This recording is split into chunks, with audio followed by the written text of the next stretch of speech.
Բազմաթիվ հետազոտություններ ապացուցել են, որքան կարևոր է հետևել օրգանիզմում վիտամին D-ի քանակությանը։ Վիտամին D-ն խթանում է նյարդային, մկանային, էնդոկրին և իմունային համակարգերի բնականոն գործունեությունը։ Այն օրգանիզմին օգնում է յուրացնել կալցիումը և ֆոսֆորը, որոնք անհրաժեշտ են ոսկորների համար։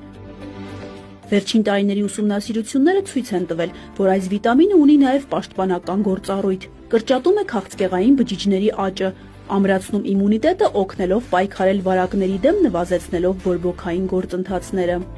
Որ նա իր հիմնական ֆունկցիան օրգանիզմում դա կալցիումի ներծծումն է աղների կողմից։ Նաև նվազեցվում է կալցիումի դուրսբերումը երիկամներով եւ վիտամին D կալցիումը տանում է դեպի ոսկրային համակարգ, այսինքն նաև ամրացնում է եւ ոսկորները։ Եվ եթե մենք ունենում ենք անբավարարություն կալցիումի, դա կարող է առաջի հերթին կբերի որոշակի ոսկրային խնդիր։